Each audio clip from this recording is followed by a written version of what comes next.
Boy, I do wish there was a way, like once we were set up, we didn't have to sit here for the last 10 seconds and stare at the number at the countdown. I guess I got to figure that out too. well, you're figuring everything out. Look at all that. Figuring out. You're just a Mr. Fancy Pants. First it was the headset and the mic. Then it was moving the office with the TV 2 weeks ago. Now look at you with this Look at me. I got green screen and everything now. Now I'm really, green screen. I'm just forced to rely on my boyish good looks.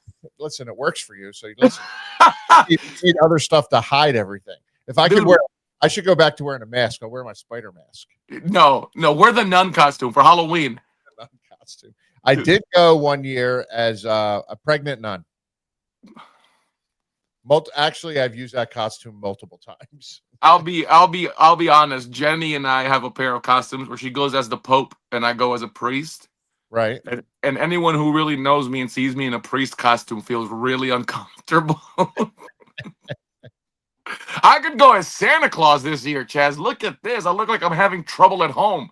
You're getting there. Listen, dude, this is crazy. You're getting there. Listen, I put a little thing online if I should shave it, and almost everybody said no to keep it. Yeah, I mean, if you shaved it, you'd look like a 12-year-old boy. Do I still? I'm sure you would. I mean, I don't know. I'm just guessing. No, dude. You're. I saw your picture. I think I sent it to you on some Facebook fan page. It was you. Oh, video. It was you and Glenn. And the majority of the comments were, "These fuckers look exactly the same," and I could not disagree. I'm just a little grayer. But Bear, look, I'm grayer than you are. Well, I don't know. If I let this grow out more, it would be a lot grayer. Oh, touche. Let me say, you show less of your gray than I do. I do. I mean, look. I mean, I just shaved. No, actually, I haven't shaved since Saturday. But from like here down, I'd be a lot grayer. I'd be. But from here down. You have a full head of hair, though, right? You shave because you want to. I shave because I want to. Yes, I'd have a full head of hair. That's okay. Yeah, I think my dad still has a full head of hair. It's just all gray, but I'd be the same way. I'd have a full head of hair. Yeah, it would just be gray. See, I remember. You remember Uncle Howard Brody? Yes. Uncle Howard would get so mad the couple times I shaved my head bald because he was like, "You're not thinning. You're not losing it. Why would you get rid of a full head of hair?" Yeah, I've had that comment made to me a lot of times. And my initial comment was, well, I had to match Glenn because he had no hair. He had string for hair. And so Glenn is losing it. Oh, Glenn, or has lost it. Oh, Glenn was way gone. If you look back at the Smoky Mountain pictures, yes, he was trying to. We were both. I grew mine out. I shaved like the sides, but I kept the top long, and I would like pull back into a ponytail, and then Glenn was trying to do the same thing. And one day we would shave each other's head, the sides. And one day I looked at him. I go, dude, what are you doing? Like, it's like strings of hair. I'm like, just shave it all off. And I took the buzzers I was doing. I just was like, and buzzed it all off. But I continued to keep mine. And when we left Smoky Mountain that next summer, I was working at a car wash, like in between us doing gigs. I was working at a car wash, and it was so hot. And finally, it was like I went over his house for him to shave my head, and I was like, I took his hand and I just went, and I pushed it on purpose. And as I knocked my headset off, I pushed it on purpose to buzz it off because it was just so hot. And then then it stuck, and I let it grow back in because you had hair when Tyler was little. Yeah, so I let it grow in when my contract was expiring because I was like, when the contract was expiring, and they were like, oh, let's come up with a different idea, that whole bullshit story. I started letting it grow in, and then the whole time I was in Puerto Rico, I let it grow in, and then I kept it, and then it was like 2008-ish, 2009-ish is when I decided just to shave it again. Wait, so hold on. I have a couple questions for you on that. Number one, how long? Because the beaver cleavage hair, that was your hair. That wasn't a wig. Like, that was you. Me, yes. Damn, son. How fast does your hair grow? It grows fast. Pal, yeah, I would say. And even like to this day, like you can kind of see the fuzz. Yeah, and that's just a couple days. That's a couple days. If I let it go, you would notice seriously notably notice a difference within a week. Within a week, it would be like thick. Yeah, it would still be thick. Do you know how much time, more or less, there was between your last appearance on TV as Chaz and your first appearance as Cleavage? More or Mm, less, give or take. Like the last, because you were bald when you were with D'Lo and the Tiger Ali Singh thing, and when right. you were just wrestling as Chaz, you were bald, Well, when I was right? wrestling at Beaver Cleavage, I had hair, Yes. and when it was just Chaz, a kid from New Jersey, happy to be here, I kept my hair, and it was when they brought Glenn back. Then you It was got rid of it. actually it was at that TV that he came back. It was in Atlanta. We wrestled Mr. Hughes and Jericho, and I remember sitting there at TV going, we were waiting, like, okay, are we tagging? So I had two sets of outfits. I had the stupid Chaz stuff I wore, and then I had my headbanger stuff. And I remember sitting there when they came out of production, and I went over to Russo. I'm like, what am I doing? Am I shaving my head or am I being a headbanger again? And he was like, yeah, you're gonna do. Yeah, you guys are wrestling as tag team, so go shave your head. So I went over to the makeup and I got the clippers and I shaved it all the way down as much as I could. Then I No went, hesitation. no hesitation, no. And then I went into the shower with the razor because I would just take the regular razor you shave your face with, the Bic, and Uh I'd huh. Bic it bald. But the hysterical part is I was like, it was like a light bulb. It was like literally the top of my head was like a light bulb or a Q-tip because it was so white because the rest of me was tan. It was so I went to the tanning place. I found a tanning place in Atlanta and got down on my knees and stuck my head in the tanning just to try and get a little bit of color back on my head. But so I guess my question was, do you remember how much time passed between the last time you were bald on TV before Beaver Cleavage? I went to WWF as bald I know, but then yeah like I'm saying, you were bald, and then you had a full head of hair as Beaver Cleavage. How much time in between that?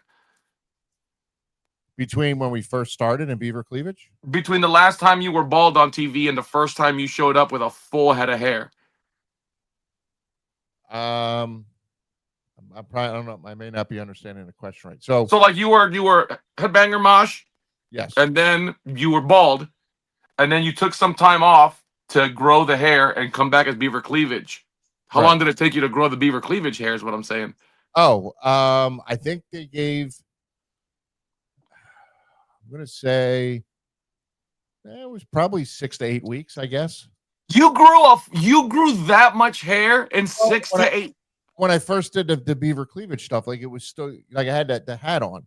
Like if you look at the match I had with Christian, it was kind of in between.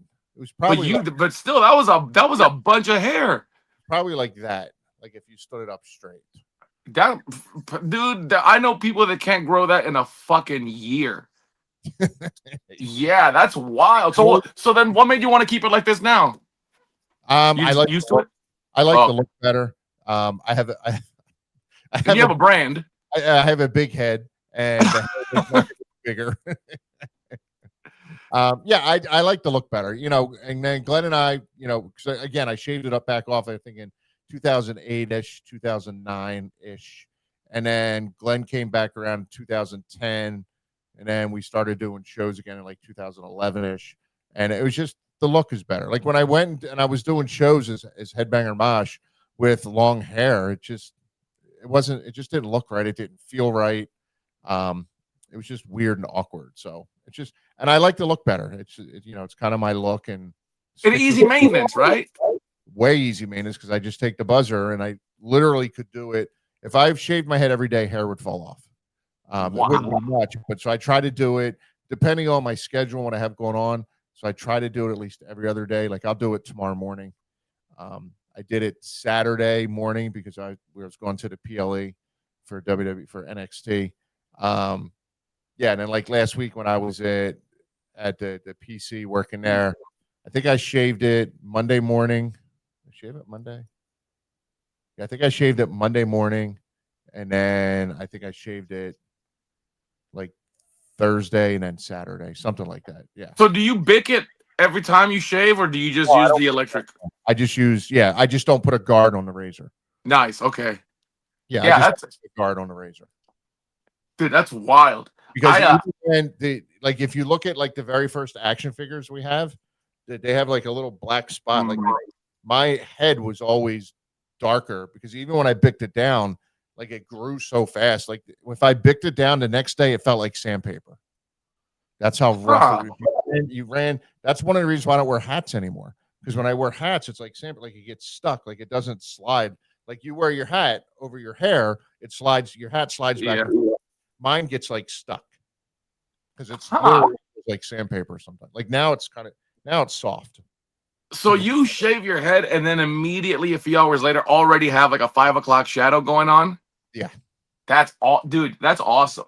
yeah, I thought about shaving my head again. Like right now, I'm growing my hair out because the week before I started training to wrestle, I donated 21 inches of my hair. nice. I was 398 pounds, Chaz. I was a big boy, and I cut 21 inches off. And I've always wanted to do something wrestling wise with the long hair, so I'm seeing how long I can stand it. Yeah, it's funny because even in like high school, I always wanted my hair to be long. Huh? My best friend had like you know you won't know, but back then that's the mullet was the cool thing to have. They shaved the sides, the back was real long. The problem with my hair is it would get to like right here, my shoulders, and it would curl up. Oh yeah, I hate that. So and then everyone's like, my parents, my mom was always like, we gotta let it grow. It's got to grow past there, past your shoulders. But then wrestling season would come around, and you can't have long hair and while you're wrestling in high school. Your hair has to be, so it can't be too long because people can pull it, they can grab it, Oh, so they make you cut it.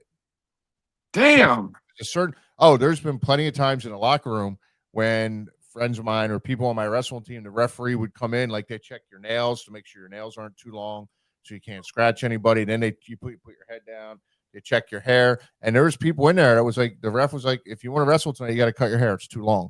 So literally, we would take scissors and just cut their hair across, and they went out like the full Oh, cut, and then had to go get they had to go get the next day they have to go to the barber shop or whatever to get their hair cut professionally. Yeah, so that was always my problem. It would get to a certain length where I'm like, yeah, I'm liking it. And wrestling season would roll around. I had to cut it. damn, dude. Yeah. And then How I pissed? How take pissed it. was mom when you had to cut it for that? She didn't care. No. Listen, my mom didn't care what I did with my hair as long as it was clean. And I had that same philosophy with Tyler because he always wanted, he went through a stage where he wanted to do funky stuff. And Gab was like, "Oh my God, you're okay with this?" I'm like, "As long as it's clean, I don't really care what he does. It's his hair. Let him look how he wants to look." So Attaboy. my band director in high school one year got a little pissed at me because it was Christmas concert. I was sitting right on the edge of the stage, and we went the night before the concert to my uncle's house, and he like shaved everyone's head, and I had him shave mine into a mohawk. I had to be Road Warrior Animal. I had it mohawk, and I had like the little bit as much as I knew I could get away with. I let the hair like hang long. The rat tail. Yes, and yeah, I sat right on the edge of the stage for a Christmas concert with a mohawk. He was not happy at all. She's like, "You couldn't have waited a day," and I'm like, "No, that's when we were all going." No, wait, hold on a second. You just rocked my world. You were in band, I was a band geek, a big time band geek. Yes, sir. I I played feel like I don't know you at all. I played 4 instruments. What did you play? I play a trumpet, French horn, mellophone, and a saxophone. What? Yeah, I still have my trumpet and my saxophone in the garage downstairs. Can you still play? I mean, if that's what you call it, I can make noise come out. I couldn't play them well. I mean, I could play them, but couldn't play it well. Now, yeah, Wow, I had no idea. yeah, and I've told him this before. So, actually, if it wasn't for my band director in high school, I seriously don't know where I would have ended up in What do you life. mean? I was a mess. I don't want to get deep into it, but Yeah, yeah. I had shiznick going on at home, um, and basically the only attention I got was, to me, any attention was good at that point, but the Mm, attention I was getting was more negative attention because I would act out just because. to get a And response. I guess, yeah, I guess to get a response, to get a, noticed or whatever. That's just kind of what I was used to doing. And then, but he saw something in me, like my freshman year in high school, my band director, Mr. Basil, Robert Basil, his first year at my school was my freshman year. So we Oh, kind of came in as freshmen, I guess. And he saw something in me, and he said to me, he said, "You know what?" He said, "I want," because what would happen is in regular classes or whatever, if I got bored, had nothing to do, like let's say they give you an in class assignment, you get done the assignment, I would get bored, I'd get in trouble because I had nothing to do. So I'd sit there and I'd like throw pencils or paper or stupid shit, just again, just to get attention. Uh, but he saw something in me and he saw that and he said to me, he goes, "Hey," he goes, I need an equipment manager." I'm like, "Equipment manager?" He's like, "Yeah." So again, it wasn't just band, it was marching band also. In the fall, it was marching band for the football games. And we competed. So we would practice at night, and then every day before school, we'd be at school at like, I don't know, 6:30 in the morning, because we would go out to practice the drill and stuff like that for the competitions. So he said to me, he goes, "I want you here early." He goes, "Your job is going to be to load up the cart, put all the percussion stuff on it for the sideline, get all the equipment down to the sideline. Your job is to get it there, help set it all up, and then after practice, your job is to help break it all down, carry the cart all." And now it was a hike from the field to where the band room was. So loading all that stuff on the cart would take a while. It would take a good 15, 20 minutes to get the cart down to the field. So then he said to me, he goes, "You can pick people to help you if you want." He goes, "But that's going to be your job then, to bring it back up and you put it all away." He goes, "And your main job is to keep that equipment closet organized. I want it organized. I want you to know where everything is, like, inventory, the whole thing." And then he told me, he said, "And if there's ever a day you're sitting in class, you have a substitute teacher, or you're just feeling anxious for whatever reason whatsoever, you tell them you have a band lesson and you come down here to the band room," he goes, "and you clean up." And I went, "Okay." you And were on board from the beginning. I was on board from the beginning. It gave me a sense of responsibility. It gave me something to do. I felt like I was contributing. I felt like I was part of something. It was really like, and and this is going to sound kind of silly because I played team sports. I played baseball. I played soccer. Growing up, I was on the wrestling team. It gave me a sense of belong. It gave me a sense Oh, of doing something, I guess. But that literally changed me. And from that's that point forward, for 4 years, like that was my job. Then eventually, I was like, a different leader, but it gave me something to do. And if it wasn't for that, I seriously don't know, because I was always getting in trouble. But it was stupid shit. I wasn't like a bad kid. It was just stupid shit I was doing. Like, you'll laugh at this. I think it was in junior high, like seventh, eighth grade. I joined the church track team, and this kid was annoying me for no reason whatsoever. And I was just trying to get like people's attention, and it was probably like a group of kids I wanted to talk to, or maybe it could have been a girl. Who the fuck knows? But I wanted to get this group's attention, and I ran up to the kid and I drop kicked him right in the face. Literally drop kicked him right in the face for holy. no other reason than to just do it. And of course, I got kicked off the track team. Yeah, I'd say.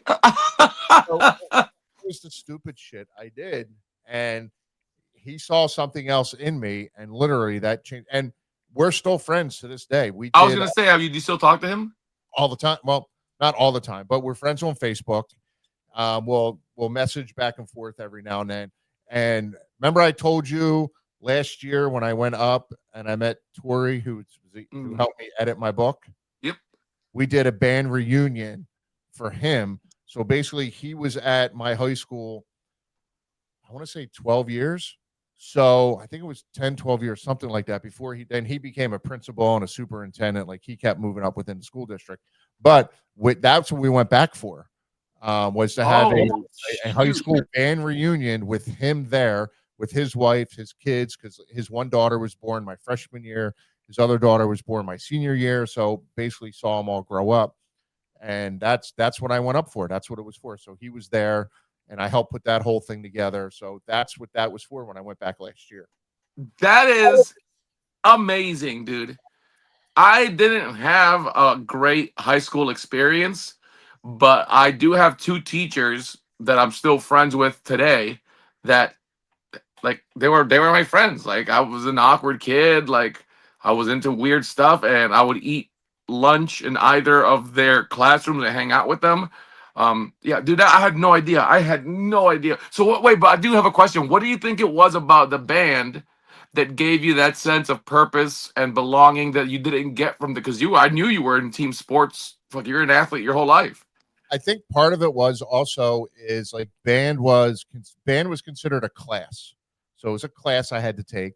Mm, The other side of it was like that was how you have homeroom and then you leave and you go to do all your classes and you end up back. hmm So band was like that was my homeroom class. That was a class. I think the other side of it was also it was mixture of freshmen, sophomores, junior, and seniors. Oh, So so there was no like elite class system within the band room. Everyone just was everyone. yeah, it was just there because you took classes like you. I took band as if like it was a math class, like it was a class. Oh, So it wasn't like an elective or anything like. I mean, it was one of your like electives, but it was an actual class where I got a grade for it, the whole thing. And yeah, I don't know. It just gave me that sense of belonging. And again, I don't know if it was because my brother was my brother did marching band, but he didn't take band as a class. Like my brother was there, like he was around. So yeah, I guess it was more of a thing of feeling like I belonged. And then, I mean, I played an instrument. I started playing trumpet in fourth grade, and what? yeah, and I don't even know why I wasn't very good. And the only reason I'll be honest, the only reason I wasn't very good because I didn't practice. And Mm. the only time I did practice was when I wanted to annoy the house. Like if my mom or my dad, my brother pissed me off, I'd pull out my trumpet and I would just make the most obnoxious noises. And then to make it worse, I'm such an asshole. What Uh, a hellraiser! to make it worse, I would open the window in my bedroom and I would play it out the window so I would annoy all the neighbors too. Jesus. But Hey, does John play instruments too? my brother, Yeah. yeah, he was saxophone, What the? I did. I hadn't. clarinet. And I started playing the saxophone for string band, which was Mummers Parade. I enjoyed the saxophone more than I did the trumpet. But yeah, I'm a big band geek. And again, that's What? that Mr. Basil was that one teacher that like That's awesome. touched me and helped my touch me. I didn't mean touch me. I You know, meant, I know what you meant. but listen, there's weird people out there. Oh yeah, true, true. You know, that helped. Someone just got aroused watching us. Yes, exactly. Out of the zero people watching. Um, no, so he was that one person. Everyone says that one person you make an impact on. That's why I think I'm so passionate now about working with like junior achievement, Boys and Girls Club, stuff Yeah. like that. Because if I can have that one impact on someone, that means something. Actually, I'm not going to be able to find it. I'm sure. Chaz, do you think in another life, if you hadn't done what you ended up doing with wrestling, that you would have gone into becoming an educator? Because you I have a would knack for it. Look at what you're doing at the PC. I would have been a teacher, 100%. I Wow. probably I probably would have taught like PE, and I would have coached 100%. I mean, that's what I was. I think that's what I was kind of going for. I Mm. just didn't know. I didn't have the guidance when I got into college, like the real guidance, because I went to the community college. I was right near my house, and I called it 13th grade because if kids that didn't go away to a real college, that's where we all were. Yeah. So I called it 13th grade. But yeah, I definitely would have been a teacher. And again, I probably would have been like a phys ed teacher and I probably would have coached. I Like can totally see that. and I probably would have did baseball. Yeah, 100%. But now I know you were heavily, like, super involved in Tyler's, uh, soccer and all the sports you did. Did you coach his teams? When he was young, yes. Okay. When he was, back when they're young, that young, you call it magnet ball. So you got the soccer ball, and I call it magnet ball because it's like the ball's like a magnet with all the people around it. Just follow the ball all around. And I tried to make the practice as fun as I possibly could. But yeah, I did that for his first few years, and then when he started playing travel, that's when it was time to tap out and let a real coach take over. Ah, Yeah.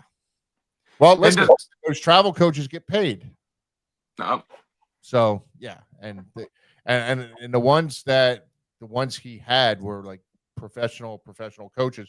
The one coach he had when he played for the Boynton Knights is now coaching in Orlando for the soccer team in Orlando.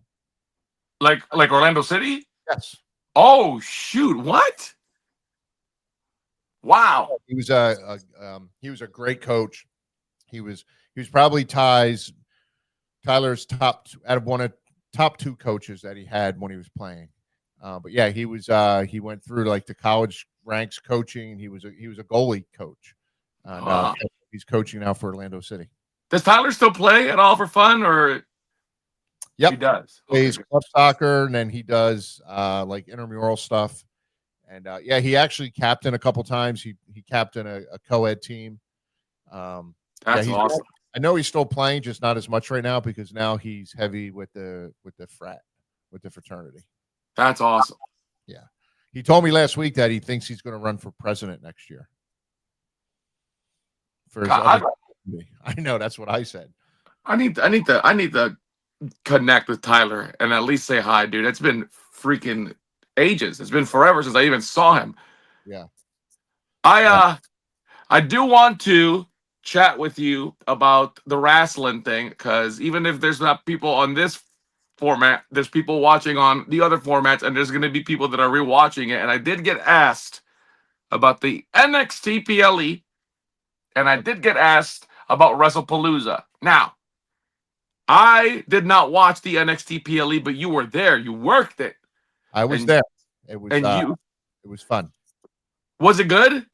Objectively, I thought it was, and I mean, I guess it's going to be. I don't know. Maybe it'll be hard for me to be totally objective about it because mm, I was there, and everyone on that pay per view or PLE, sorry, everyone on that PLE at some point I've worked with that's since amazing.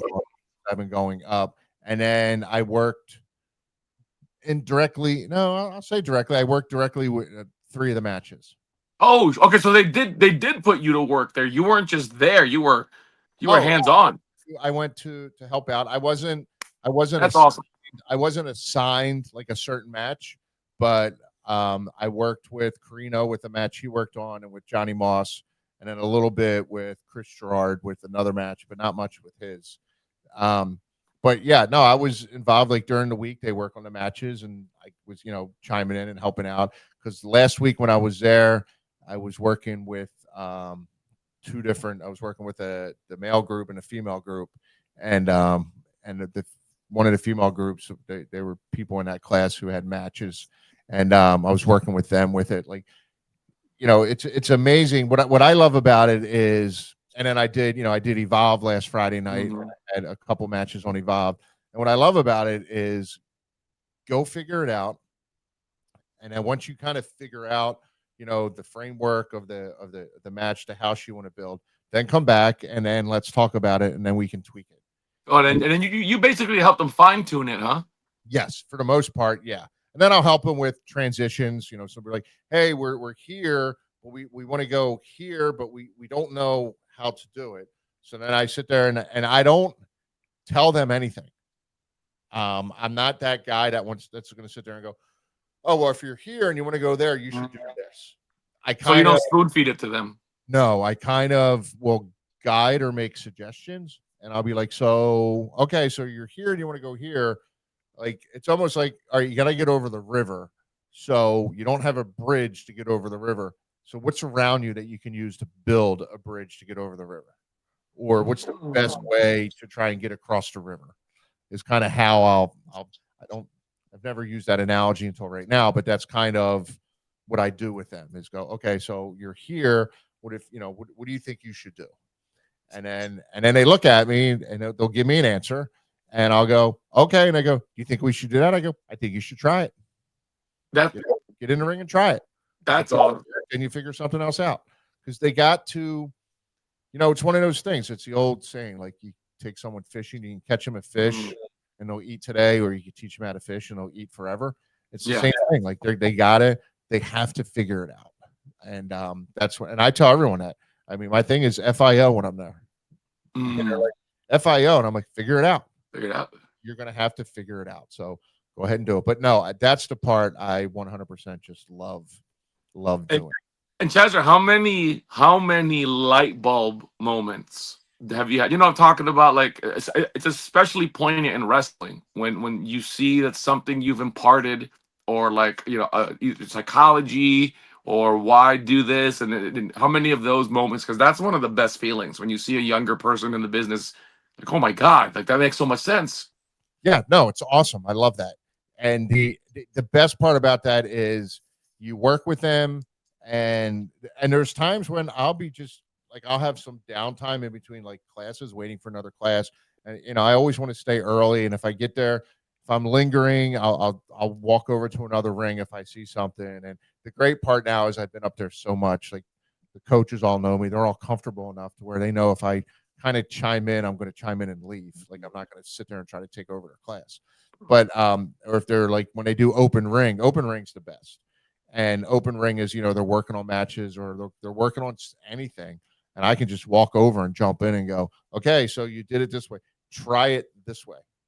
And I've had people say to me, yeah, that's a good idea. I don't like it. And I'm like, okay, but okay, so why don't you like it? And then I get them talking about why they don't like it. And then they'll talk me into why they're doing it, and I go, oh, okay, that makes more sense doing it your way. Then perfect. Because I think I said this before. I don't go up to anyone and go, here, try this. I think I did No, that once or twice. Now I go up and I ask them, why are you doing it that why? way? Explain to me why, so I understand. And then if it makes sense, I say, okay. And I said, but can I make a suggestion? Maybe try it this way or put this tweak into it or this tweak into it just to try it out and see what happens. So you said something really interesting in that last part, because they say in the wrestling business you never stop learning, Right. and it's interesting to hear you say that you see somebody do something a certain way, you asked them about it, and then they ended up telling you why they did it their way. It makes sense. Do you find yourself learning a lot of new stuff while you're there at the PC training the young guys and girls? Yeah. Yes. One of the things actually, and this is to you and to anyone who's been in the business a long time, this won't, you're going to be like, oh, you mean you just picked up on that now? So I worked with, Noam Dar. Yeah. Okay.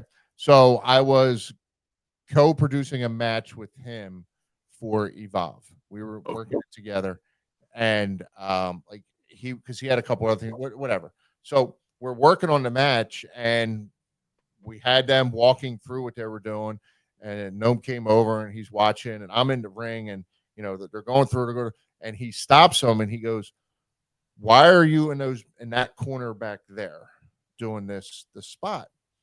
And I'm not saying anything because obviously there's a reason he's asking the question, and they were like, oh, I don't know, it's just kind of where we ended up. He's like, hard cams here. So if you're back in that corner, is the hard cam picking you up, or do you need to be in one of the front corners? Because the camera angle, like he started talking about one of the things, and was very helpful for me that I learned from him is because back then, like you always know, oh, sell to the hard cam, sell to the mhm. hard cam, sell to the hard cam. But I never really worried about it because there were so many other cameras around. I knew no matter what I was doing, it was going to get picked up, and I could see the camera with the light on. You would go over to it, but these kids don't know that. So I was like, oh my god, I got to teach them now. Not only coach them on how to do things and details, but now I also got to coach them and teach them that you got to sell that way and this part, use this part of the ring instead of this part of the ring, because it never dawned on me, and that was a big thing for me. And when Huh. we got done, and they did the match, and the match went off great. And I thanked them. I was like, dude, thanks. I'm like, I appreciate you. I said I said I enjoyed working with you. I go, thanks, I appreciate it. I go, and you telling about the camera angles. I go, I never thought of it. I go, for as long as I've been doing this, Yeah, I noticed sell to a hard cam, like when you go, when you come out and you get in the ring, you're getting your money shot, you sell to a hard cam. But other than that, during the match, I never worried about which corner I was going to and how it was going to look that way. I just did it, and where we ended up, we ended up. So it's like teaching them now. Okay, you got to turn and work to this corner or work to that corner for the TV angles and stuff like that. So yes, to answer your question, I'm still learning, and every That's time I'm amazing. learning something, it's crazy. That's how wild. Man, when wrestling is good, there is nothing better. No, it's hot again, which is fun. And then I don't get I don't want to say I don't get the time to watch it. It's more of just preference, I guess, at this point. Obviously, I'm a little bit more biased with NXT because I'm there and Mhm. I'm invested more in that than watching Raw and stuff. But it was cool last week with SmackDown being in Orlando because there was a lot of guys coming into the PC Thursday and Friday. Oh yeah, how was that? I know you can't disclose a lot of it, but Yeah, no, it was cool. It was great, and it was some people I never met before. Some of the guys I never met before, and then there was some that I've known for a long time, and you catch up for a few minutes, and it was cool. And then it was actually funny. I'll tell this quick story. So NXT last week, if you didn't see it, there was a bunch of TNA guys there, yeah, and at the end the of the show, invasion thing, right? well, they're doing an actual show Okay. called Invasion, but yeah, at the end of it, because it was Trick Williams who has the TNA belt versus Oba, and then at Okay. the end it was a big schmoz. So all the TNA guys hit the ring, then all the guys from NXT ran from the back because all the TNA guys were in the crowd, and then they hit the ring, and then all the guys from NXT hit the ring. It was a big schmoz, but Hmm. Matt Cardona was there, and Oh I yeah. I sat down next to Matt. And he's like, "Look at corporate Mosh here, all in a Mhm. suit, all dressed up, looking all fancy." He goes, yeah. He goes, "I don't know how much longer you want to sit next to me." He goes, "Because you're going to get heat." I started laughing and like joking around. And then the next day, I wake up to a text from him and like him, Brian Myers, and I have a group text, and he goes, "Yeah, Brian saw corporate Mosh last night. I told him not to sit too close to me or too long. He's going to get heat." I texted it back. I go, "Yeah," I said, woke up to an email saying you can just go home now." But yeah, so there's guys that were there that came back, and it was cool to see them come back because most of them, they had NXT Homecoming a couple weeks ago, and they did it at Full Sail College or whatever it was called. I don't Yeah, know. university. Yeah, they did it there, and if you didn't see that, I don't know if you saw it or not, but they had like a lot of the people that are on the main roster that went through NXT come back and work some of the talent that's there now. I And did not know about this. That sounds amazing. yeah, it was cool. Go back and watch it. It's NXT Homecoming. It was called. I think it was like 2 weeks ago. How the hell did I miss this? They had like Stephanie Vaquer, um, Stephanie, can't remember, Lyra, and someone else came back. Yeah, they like came back and they worked like against Fatal Influence. Yeah, there was a lot of like the older DIY was back. They wrestled. They came and did some stuff. Yeah, they brought a lot of That's the amazing. roster people back, and they all kind of worked together. So it was cool because a lot of those they still come, and a lot of those guys that are on the main roster that went through NXT, they still come back. Like if they, if they're hurt or if they're sore, they'll come back to the PC because they're like, I got a full medical. They still live in Orlando. They'll come back and go in the medical and get treatment, which is amazing Huh. if they need it. If they're sore or they need something done, or if they just want to come in and work on something, they'll come in and jump in some of the classes and kind of just jump in and help out. And yeah, no, it's amazing. It's a And I'm the sure I'm, I I'm sure told they you. got plenty of bump dummies down there. Eager participants. Oh, they do. And I told you this before, like Matt Bloom has set such a great culture there, That's with awesome. what's going on with everyone. And it's just unbelievable. Yeah. And Chaz are not. I mean, obviously you don't have to name names, but I've always been curious about this. The people that go back to the PC, main roster. people. Obviously, if you went through NXT, you're gonna develop some nostalgia. You know, that's the place where you came through, so you're gonna want to go back. Were there a lot of or any of the bigger names that still that you've seen that still go back through, like to say, to give back to the business or to stop in while you've been there? Or is it Um, mostly former NXT guys? no, there's some other people that have come through that Big, I've big seen. names? Define big names. Give me a name, example, level of name, and then Oh, I don't. Like a Cody Rhodes, like a Seth Rollins. Like obviously, I'm not talking about The Rock or Stone Cold or folks like that. I know Undertaker's there with LFG uh, and Sean. yeah, they're yeah, I'd say yes on that Nice. on that Cody Rhodes, Seth Rollins level. Yes, That's awesome. That's refreshing to see, man. Because yeah, not only are those guys busy as hell, but like the Charlotte Flair level. Yes, wow. yeah, Why? See, why can W? Obviously, they're getting paid and stuff, and you guys are a different breed. But it's always so wild to me to know that on the highest level of our business, there are people like you just said, also Cody Rhodes, that go down to the fledgling level to give back.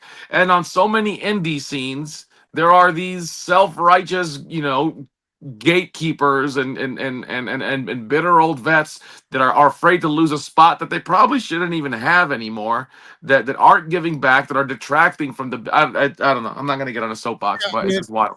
some people are wired differently. I mean, it's Mm. it's the same. I guess it would be the same in any other sport. You know, I Okay, listen. okay, hold on, that's interesting. Knowing baseball the way you do, is it similar? I'd say some aspects of it. And the example I was going to give you was I listened to ESPN in the morning. There's a show on in the morning called Unsportsmanlike, and there's a guy on there, Chris Canty, who went to the University of Virginia. He played football. He played in the NFL for 11 years. Um, he went back this past weekend to the college to go to the game. They asked him to come into the locker room. He did like a pregame speech with the team. And it was kind of his way of giving back and going back. I mean, he was invited to go, but like for me, when I go to Jersey and I go to hang out, if I get the time and I have the opportunity, I'll go down to the Monster Factory and hang out. Nice, Yeah, I'll nice. go down and hang out with Danny and jump in the ring and give a little a tip here or there or whatever. Um, but yeah, some people are wired differently. Some people enjoy doing that, and then other people, they're like, "Oh, I don't have time for that." Like I guess the thing is, I enjoy that. I enjoy Yeah, going. I enjoy helping. I me enjoy too. giving back. And again, if I can leave anywhere, I don't care what it is. If I can leave anywhere where I'm at and make an impact on one person, to me, it's worth it. Well, you made an impact on me, and you know I love you. We're already at over 43 minutes, but I Yeah. think I have a question for you for next week because I want to, the giving back, but I wonder if there is as much gatekeeping in other sports as there is in wrestling. That's something we can tuck What do under you our hats. um, define that real quick before we go? Like guys that have been, let's say, baseball players for a long while, and there's a hot young. Again, I don't know much about sports. Another baseball player that's coming up.